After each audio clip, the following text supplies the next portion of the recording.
Hello, my name is George Callahan, so I'm going to answer a few questions, interview questions, so you'll know a little bit more about me. The first one is this. Could you please give a brief introduction about yourself, your education, your teaching and childcare experience, and what you've been doing for the last 3 to 5 years? So I went to school in the United Kingdom. Eton College was my secondary school.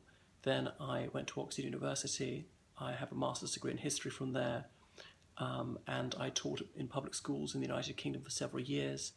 Then in the British school in Baku, for example, I taught in Romania.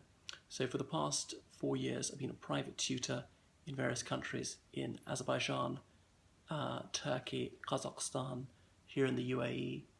I did 2 years with a Kazakh family, mainly working for the father, who was a CEO. So that involved a lot of travel with him.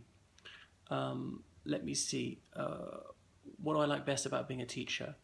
I like interacting with people, getting to know people, finding the learning strategies that work best for them. I like teaching individuals because I can get to know that person very well, help them make rapid progress, and it's more pure education. It's not being the police, which is sometimes the case in a school situation. What do you think is the most important thing in teaching adults? Let me see. That's finding their learning method. They're not used to being in school anymore and classroom style. So I've got to establish a rapport with them, understand what makes them tick, and meet their needs, because this man or woman will have particular requirements according to their occupation. Number 4, what teaching method do you use? What materials? Well, I use a variety of teaching methods, and it has to meet the particular needs of the student. I believe in multisensory learning. That is, the person should hear the vocabulary, me saying it, and themselves saying it.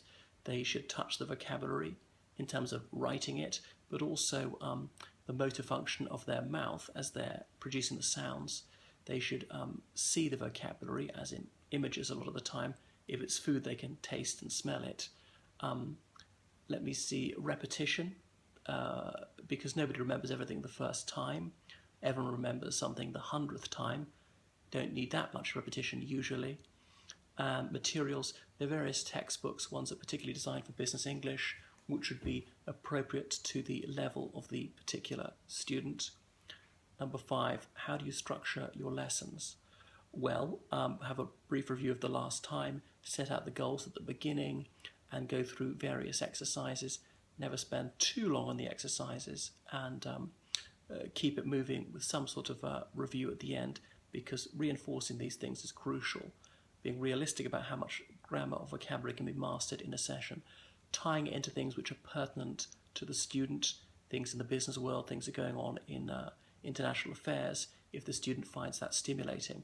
Therefore, trying to make sure it's relevant and enjoyable for the student, because he or she will learn much more rapidly if the student finds that the lesson is exciting and important to their work.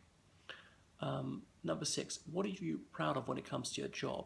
Well, I'm proud of taking people with quite a low level of English and raising them to a high level in a short space of time, in just a few months, and imbuing them with immense confidence when it comes to speaking English to large groups of people. I can often speak their native language, such as Russian, so I can anticipate the difficulties they have and help them to overcome these. I can explain their own language, should that be necessary. Try and use English as much as possible. Number 7, do you view your personality as flexible and easy to roll with change, or do you need more structure and ability to plan ahead? It's definitely the former. I'm highly adaptable, and I realise it's crucial in this role. I've flown to other countries at just a few hours' notice, and I realise that business executives work in a very tight timetable. There are many unforeseen events, so I have to be able to move very quickly from one country to another, have lessons very early in the morning, late at night, in the car, whatever. I am there to serve him or her. That person is not there to convenience me. So it behoves me to be available whenever the student wants. Number 7, what are your hobbies and interests? Well, they're many and varied. Let me see, I love travel, obviously, having been to 95 countries. I like to learn languages, interacting with intelligent people from other nations. I read a lot. I write a great deal. I published one book. I've got another couple on the way. I like going to the gym and the swimming pool every day, so keeping fit is quite important to me. I'm fascinated by history. I like watching films. I always write reviews of them as well. Number 8, what is your availability and when can you start the job? Well, from the 1st of November 2016, I'm completely available. Let me see, I could come for a trial or interview sooner than that, for anything up to a week before the 1st of November. And then I would be available pretty much as you want. I could work a 6-day week. I could even work a 7-day week if I was given some time off in lieu. I could miss this Christmas, although I prefer not to. And then I have no commitments for the forthcoming year. There's some times I'd like off, like my child's birthday, but if that's not possible, I could live with that. Number 9, is there anything else you'd like to add and say to the potential family you might be working with?